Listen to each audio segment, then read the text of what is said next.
Homilia diária. Olá, família de oração. Hoje é 17 de dezembro de 2017, domingo. A paz de Jesus e o amor de Maria. E que o fogo do Espírito Santo possa estar sobre você e também em sua casa neste exato momento. Eu me chamo Giovanni Medeiros e venho meditar a liturgia de hoje com você. Eu quero iniciar com a paz de Cristo.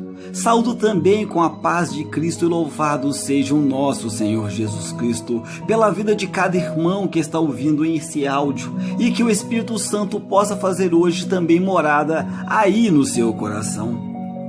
E que o Espírito Santo possa atuar na sua vida, trazendo em você uma infusão do Espírito Santo, que você possa receber uma chuva de bênçãos, uma chuva de graças, para que nada mais incomode a sua mente, incomode o seu pensamento. E que o Espírito Santo possa guiar este momento e guiar o teu coração para aquilo que Ele tem para falar contigo no dia de hoje. Convido também você, meu irmão, você, minha irmã, a compartilhar comigo a homilia de hoje.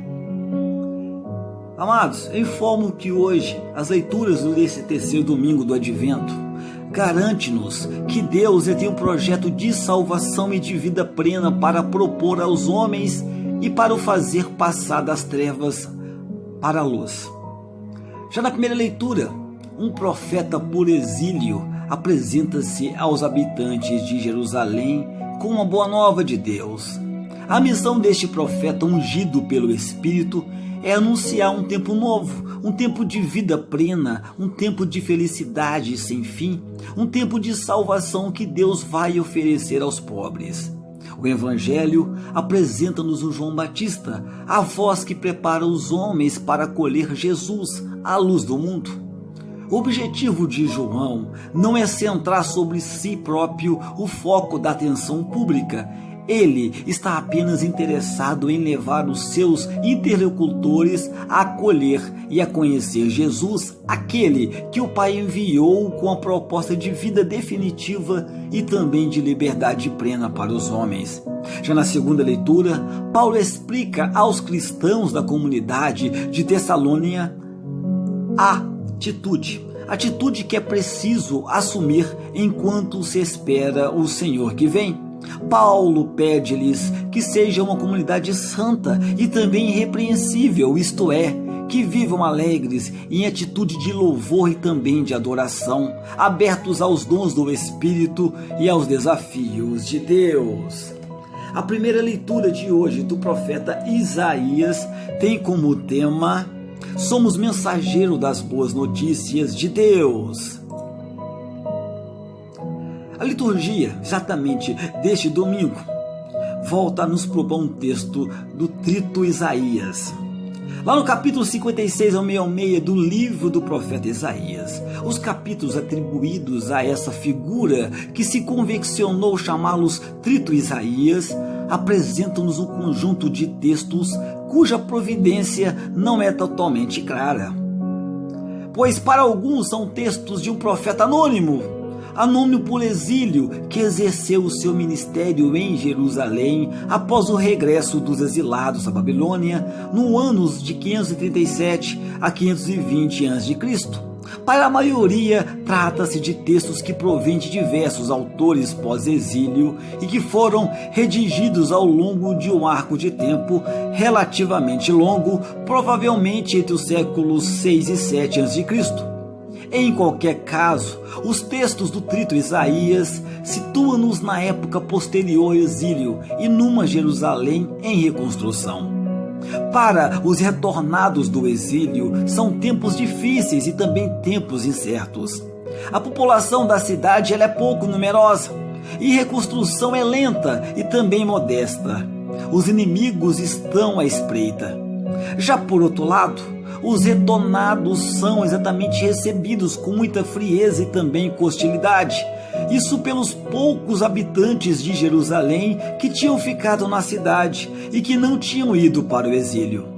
Aos pouquinhos, com a reorganização da vida na cidade, voltam as injustiças dos poderosos sobre os fracos e também sobre os pobres, bem como a corrupção, a venalidade e a prepotência dos chefes.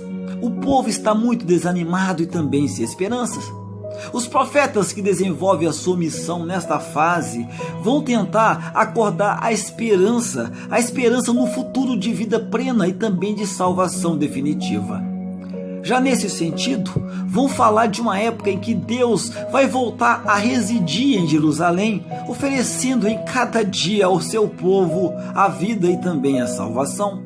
Essa salvação implicará não só a reconstrução de Jerusalém, mas também a restauração das glórias passadas, mas também a libertação dos pobres, dos oprimidos, dos fracos e também dos marginalizados. O texto de hoje nos é proposto o princípio, começa no versículo 1 e 2 e o fim no versículo 10 e 11 do capítulo 61 do livro de Isaías. A menção do Senhor Deus, em hebraico Jaé Adonai, no versículo 1 e no versículo 11, confirma que todo este capítulo apresenta uma clara unidade textual e também temática. O capítulo está claramente dividido em 3 seções. Na primeira, no versículo de 1 a 3a, o profeta expressa o sentido da sua própria vocação. Na segunda, o profeta transmite as palavras do Senhor, prometendo a restauração do povo, exatamente da aliança e também de Jerusalém. Já na terceira, o profeta apresenta uma declaração de alegria, provavelmente de Jerusalém, em face da promessa de Deus. Qual que é a mensagem? A primeira parte do texto pertence à primeira seção do capítulo. Aí, o profeta apresenta o sentido de uma vocação e também missão. Antes de mais, ele apresenta-se como ungido do Senhor, sobre quem repousa o Espírito, e é o mesmo Espírito que move, que implementa para a sua missão, como acontecia lá com os juízes também nos antigos profetas. Embora não se mencione o termo profeta, essa missão apresenta-se como eminente profética. Ele é enviado por Deus e a sua missão tem a ver com o serviço da palavra. Em concreto, a missão do profeta consiste em anunciar uma boa notícia, isso é, o Evangelho, em curar os corações feridos, em proclamar a libertação aos prisioneiros, em promulgar o ano da graça do Senhor. O anúncio do ano da graça alude aos anos jubilares, celebrados de 50 em 50 anos. Está lá no Levítico, capítulo 25, versículo de 10 a 17, e aos anos sabáticos, celebrados de 7 em 7 anos. De acordo com a lei de Deus, eram anos destinados a restaurar a situação original de justiça e implicavam por isso a libertação dos escravos, o perdão das dívidas e também a restituição dos bens e também propriedades alienadas durante esse período. O destinatário dessa mensagem de esperança são os pobres. A categoria pobres no contexto bíblico é menos uma categoria sociológica e mais uma categoria espiritual. Os pobres são os carentes de bens de dignidade, bens de liberdade e também de direitos, mas que pela sua especial situação de miséria e também de necessidade, são considerados os preferidos de Deus e é objetivo de uma especial proteção e também ternura de Deus. Por isso, eles são olhados com muita simpatia e até numa visão simplicista e também idealista. São retratados como pessoas pacíficas, pessoas humildes, simples, piedosas, cheias do temor de Deus. Isto é, que colocam diante de Javé, o nosso Senhor, com serena confiança, em total obediência e também total entrega. Representam essa parte do povo de Deus frequentemente maltratada e também oprimida pelos poderosos, mas que se entrega com fé, com humildade e também com confiança nas mãos de Deus e que Deus ama de forma muito especial. A missão desse profeta é, portanto, anunciar um tempo novo, um tempo de vida plena, um tempo de felicidade sem fim, um tempo de salvação que Deus vai oferecer aos pobres. Já a segunda parte do texto, que nos é proposto lá no versículo 10 e 11, pertence à terceira seção do capítulo. Trata-se da parte pertencente exatamente ao final do oráculo. Após o anúncio da salvação apresentado pelo profeta, a cidade de Jerusalém manifesta o seu regozijo e contemporaneamente porque Deus vai revestir de salvação, vai revestir de justiça, como o noivo que cinge o diadema ou a noiva que se adorna com joias, a última imagem como a terra faz brotar os gérmenes e o jardim germinar as sementes, sugere realmente a vida, sugere a fecundidade que resultarão da ação salvadora, a ação libertadora de Deus. Nos tempos atuais, nesse trecho do Trito Isaías, afirma-se de forma clara a existência de um projeto de salvação que Deus tem para oferecer a seu povo, especialmente aos pobres, isto é, a todos aqueles que vivem numa situação intolerável de carência de bens, carência de dignidade e muitas vezes de liberdade, de justiça e também de vida. O profeta garante-lhes que Deus os ama, que não os abandona, não abandona sua miséria e também seu sofrimento, e que tem um projeto de vida, um projeto de alegria, um projeto de felicidade para propor a cada homem ou a cada mulher que a vida acabou magoando. Esta boa notícia deve encher de esperança todos aqueles que têm acesso aos bens essenciais, que seriam educação, saúde, trabalho, justiça e amor, que não têm vez nem voz, que são injustiçados e também explorados, que são mastigados e também digeridos por um sistema econômico que gera exclusão, alienação e também a miséria. O Deus em que acreditamos, diz ao Trito Isaías, não é um Deus indiferente, um Deus que patua com o racismo, que patua com a exclusão e também com a violência, a exploração, o terrorismo, o imperialismo, a prepotência, mas ele é sim um Deus que ama cada pobre, explorado e também injustiçado, que está ao lado dos que sofrem e que dá aos pequenos, aos pequenininhos, aos marginalizados, aos excluídos, a força para vencer o desânimo, para vencer a miséria, as forças da opressão e também da morte. Como é que Deus atua no mundo? Não é normalmente através de manifestações estrondosas e também espetaculares, que deixam a humanidade abismada e também assustada, mas é através de gestos banais, desses profetas a quem ele confia a missão de lutar contra as forças da opressão e também da morte, e a quem ele chama a testemunhar no meio dos pobres o amor, a liberdade, a justiça, a verdade e a vida. Cada crente é um profeta chamado a testemunhar que Deus é sinal vivo do seu amor, é sinal vivo da sua justiça e também da sua paz. Como é que eu me sinto face a isto? Reflita. Será que eu sinto-me profeta chamado a testemunhar o amor da vida, a liberdade de Deus? Os pobres, os oprimidos, os excluídos encontram em mim um sinal vivo do amor de Deus? Eu tenho a coragem de arriscar, de lutar, de dar a cara para que o mundo seja melhor? Os versículos finais do nosso texto apresentam a reação agradecida e também jubilosa do povo à ação salvadora de Deus. A descoberta do amor e também da presença libertadora de Deus não pode senão conduzir ao louvor, conduzir à adoração e também à alegria. Sei ser grato ao Senhor pela sua presença amorosa, salvadora e também libertadora na minha vida e na vida do meu irmão. Hoje foi trazido o Salmo de Lucas, capítulo 1. A minha alma se alegra no meu Deus. O cântico de Maria é um hino de alegria, um hino de fervor e também de gratidão. Com ele, nós entoamos ao Senhor o nosso reconhecimento pelas suas grandes obras. Quando nos unimos a Nossa Senhora para louvar o Senhor Deus, nós também nos sentimos bem-aventurados, bem-aventuradas e também engrandecidos e engrandecidas. Somos pequenos, pequenas e frágeis, mas o Senhor nos fortalece, Ele nos sacia com o seu amor, fazendo com que sejamos as suas testemunhas eternamente. A segunda leitura da primeira carta de São Paulo aos Tessalonicenses, o tema é: alegres, à espera da vinda do Senhor. Alegres à espera da vinda do Senhor. Qual era o ambiente? Tessalônica era, no século I da nossa era, a cidade mais importante da Mesopotâmia. Porto marítimo e cidade de intenso comércio.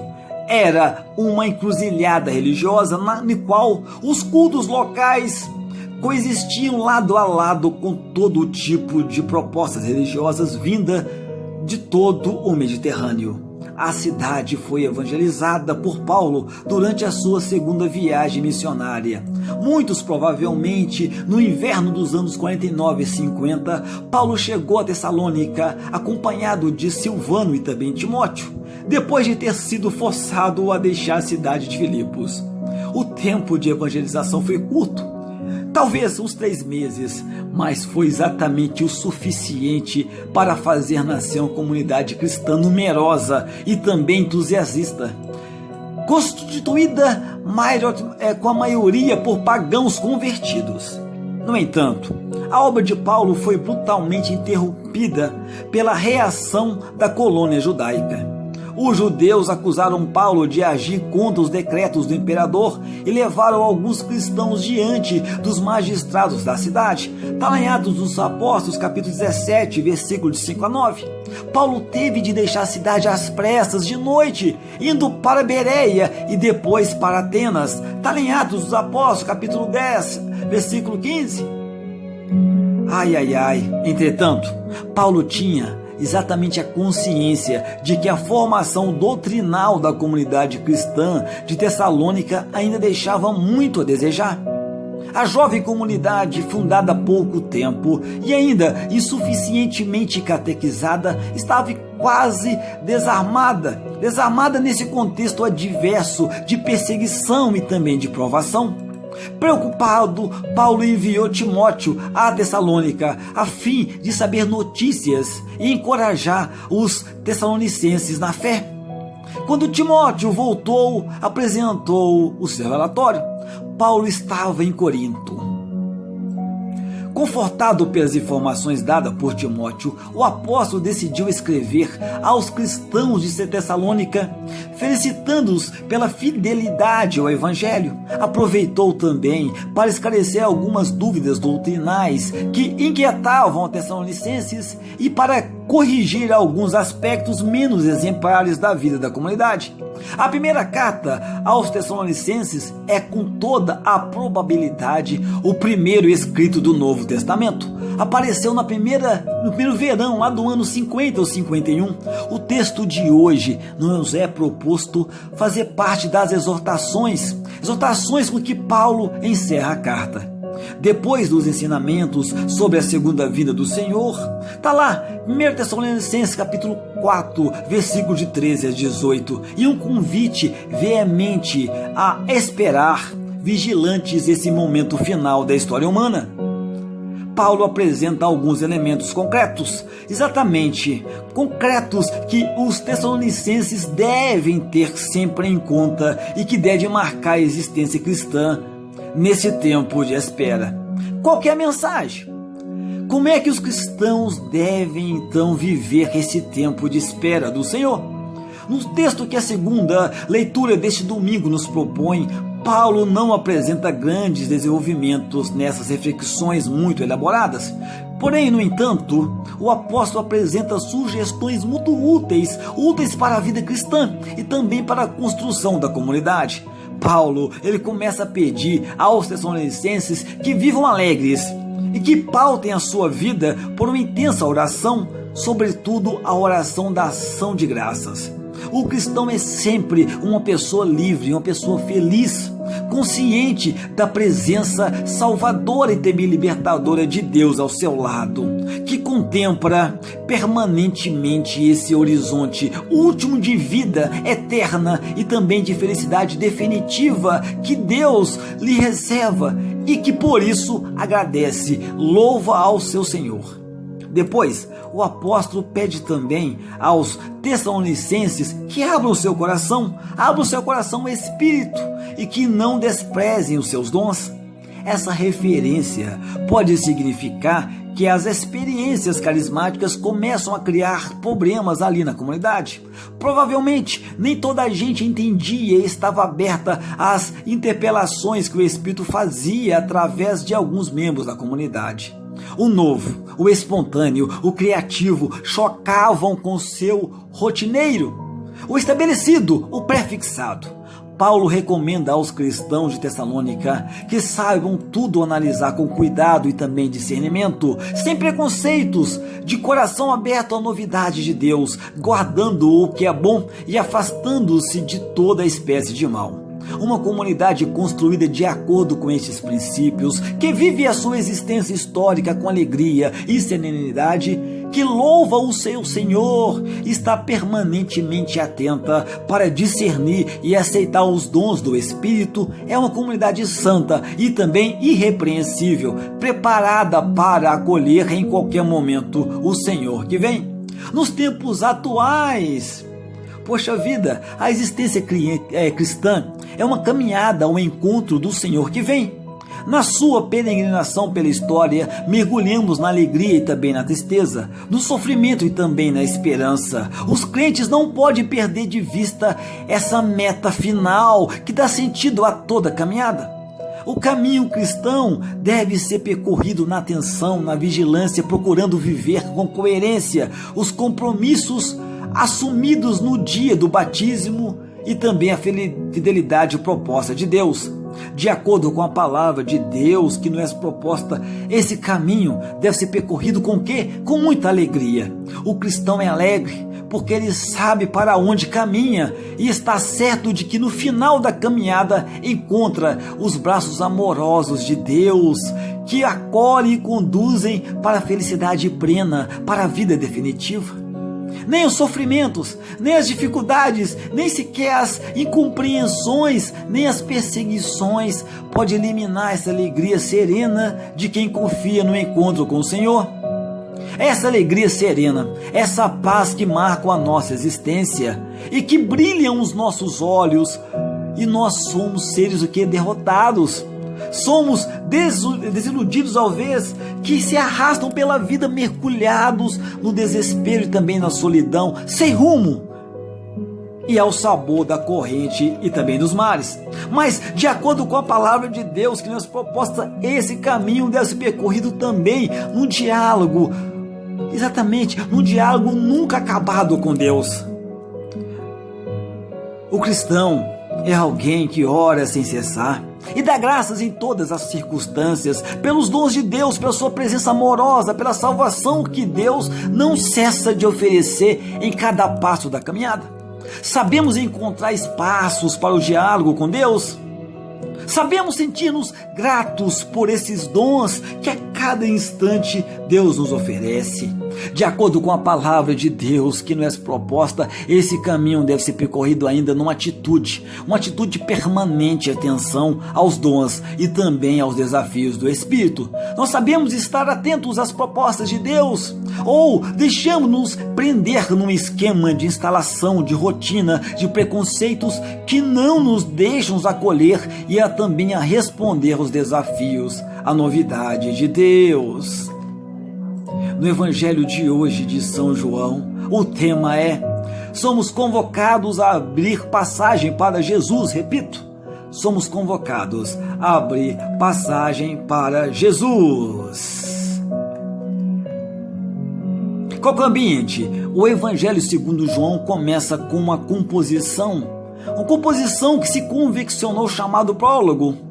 Trata-se provavelmente de um primitivo hino cristão conhecido da comunidade joânica, que o autor do quarto evangelho adaptou e onde se expressa a fé da comunidade em Cristo, palavra viva de Deus, enviada ao mundo para concretizar o plano de salvação que Deus tinha para oferecer aos homens. Os primeiros 3 versículos do texto de hoje nos é proposto, pertence a esse prólogo. Depois do prólogo, o autor do quarto evangelho desenvolve em várias etapas a sua catequese sobre Jesus. Na seção introdutória, lá onde que segue imediatamente o prólogo, ele procura dizer quem é Jesus e definir a sua missão, fazendo entrar sucessivamente em cenas várias personagens cuja função é apresentar ao leitor a figura de Jesus.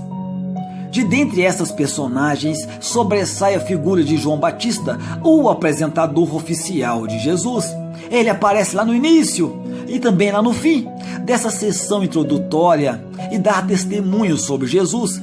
O corpo central do texto, desse texto evangélico que hoje nos é proposto, apresenta precisamente o primeiro testemunho que João dá sobre Jesus diante dos enviados das autoridades judaicas.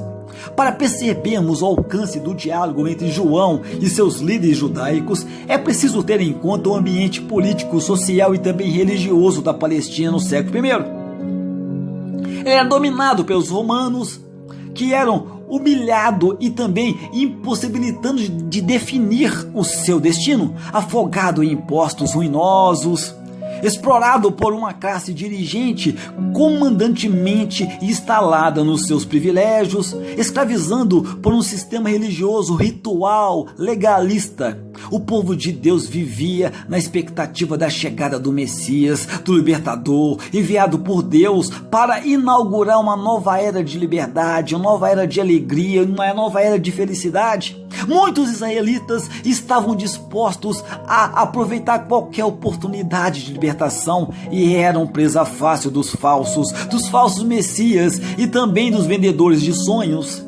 As frequentes aventuras messiânicas falhadas só aumentavam a violência, a miséria, a pobreza e também a frustração nacional. A hierarquia religiosa judaica não gostava demasiado de ouvir falar na chegada do Messias. De fato, um dos objetivos dos Messias, segundo a concepção corrente, devia ser a reforma das instituições e também da hierarquia religiosa judaica, considerada indigna. Não admira, pois, que os autores se inquietam diante da atividade de João. Qual é a mensagem, amado e amada? Na primeira parte do nosso texto, apresenta-se João. Dele dizem-se duas coisas: que é um homem e que foi enviado por Deus. O agente principal nessa história é naturalmente Deus. É Deus que escolhe esse homem e o envia ao mundo com uma missão bem concreta. É habitualmente esse o método de Deus. Ele chama homens, confia-lhes uma missão e através deles intervém no mundo. A missão de João dá testemunho da luz. A luz do quarto evangelho representa esta realidade que vem de Deus e com a qual Deus se propõe constituir para os homens um mundo novo, um mundo de vida definitiva e também de felicidade total. João ele não atua pela sua própria iniciativa, mas em resposta à escolha divina e para concretizar uma missão que Deus lhe confiou. Por outro lado, embora enviado por Deus, João não é a luz, isto é, ele não tem capacidade de eliminar as trevas. Ele que escurece, essas trevas que escurecem, que muito desfeiam a vida dos homens, porque ele não tem a capacidade de dar a vida aos homens. João é apenas a testemunha que vem preparar os homens para acolher esse que vai chegar, que será a sua luz-vida. Na segunda parte do nosso texto, temos o testemunho de João. A cena coloca-nos diante de uma comissão oficial enviada de Jerusalém para investigar João e também constituída por sacerdotes e levitas encarregados, entre outras coisas, de vigiar a ortodoxia e a fidelidade à ordem religiosa judaica. No ambiente de messiânicos exacerbados na época, a figura de João é o testemunho, e o testemunho resulta inquietantes para os líderes religiosos judeus. A comissão investigadora começa por interrogar João com uma pergunta aparentemente inócua: quem és tu? Os interrogadores não tomam posição, limitam-se a esperar que o próprio João declare a sua posição e também as suas intenções. João descarta totalmente a hipótese de ser Messias, também não aceita identificar-se como Elias, de acordo que está lá no capítulo 3, versículo 22 a 23. Elias devia vir preparar o dia de Javé, do Senhor, que no século I era o dia da vinda do Messias libertador, enviado por Deus para construir um mundo novo. Tampouco aceitava assumir o título de profeta. Este título aparece lá em Deuteronômio 18, versículo 15, e significava na época de Jesus um segundo Moisés, que deveria aparecer nos últimos tempos. Na verdade, João não aceita que lhe atribuam nenhuma função que possa centrar a atenção na sua própria pessoa. As suas 3 respostas são exatamente rotundas negativas. Ele não busca a sua glória ou até mesmo a sua afirmação, nem vem em seu próprio nome. A sua missão é meramente dar testemunho da luz, e parece à luz que os holofotes devem ser apontados. É dentro desse enquadramento que devemos entender a resposta de João quando os interlocutores o convidam a definir-se. Eu sou uma voz. Voz é um termo relacional que supõe ouvintes a quem é comunicada uma mensagem. A voz não tem rosto, a voz é anônima e passa despercebida. O importante é o conteúdo da mensagem. É isso que João é, uma voz através da qual Deus passa aos homens uma mensagem. E a mensagem é não a voz que os homens devem dar atenção. A mensagem que a voz veicula é: endireitai o caminho do Senhor. Repito, endireitai o caminho do Senhor. A expressão é tomada lá em Isaías capítulo 40, versículo 3, numa versão livre. Em Isaías, a expressão é usada com o contexto da intervenção salvadora de Deus para fazer regressar a terra da liberdade dos judeus cativos da Babilônia. Pedia que o povo instalado, acomodado, desanimado e frustrado fizesse um esforço para acolher os desafios de Deus e aceitasse pôr-se a caminho com Deus em direção a um futuro novo, um futuro de vida e também de esperança. É uma mesma realidade que o João é chamado a acordar no coração do seu povo. As respostas negativas de João desconcertam a comissão. Se João não reivindicasse nenhum dos títulos tradicionais, Messias, Elias, o profeta, a que título que ele batizava? O batismo ou imersão na água era um símbolo relativamente frequente no judaísmo. Era usado por rito de purificação, por exemplo, para um enfermo curado de sua doença. Levítico capítulo 14, versículo 8. Para significar a mudança de estado de vida, podia significar, por exemplo, a passagem por uma situação de escravidão ou uma situação de liberdade. Para os prosélitos, significava o abandono das práticas de crenças pagãs, a adesão ao judaísmo. O batismo de João significava provavelmente a ruptura com a vida das trevas e o desejo de aderir com uma nova vida. Para João seria apenas um primeiro passo para colher a luz. João evita responder diretamente à objeção que os fariseus lhe colocam. Ele prefere desvalorizar o seu batismo com a água e apontar para aquele que vem, aquele que em João não é digno nem desatar as correias da sandália. Ele que é a luz, que vai libertar o homem da escuridão, da cegueira, da mentira, do egoísmo, do pecado. E como se João dissesse: não vos preocupeis com o batismo com a água que eu administro, pois ele é apenas um símbolo de transformação e também de adesão a uma nova realidade. Mas olhai antes para essa nova realidade que já está no meio de vós, que é o Messias, vós não oferecer. É o batismo do Messias, o batismo no Espírito, que transformará totalmente os corações dos homens, os fará livres, lhe dará uma vida definitiva. Esse que vem batizar no Espírito já está presente a fim de iniciar uma nova obra libertadora. Procurai conhecê-lo, isto é, escutá-lo, acolher a sua proposta de vida e também de libertação. A indicação de que os líderes não conhecem esse alguém que já chegou e do qual João apenas é a voz é provavelmente uma denúncia da situação em que encontra a classe dirigente judaica instalada aos seus privilégios, certezas de preconceitos e muito pouco aberta à novidade e também ao desafio de Deus.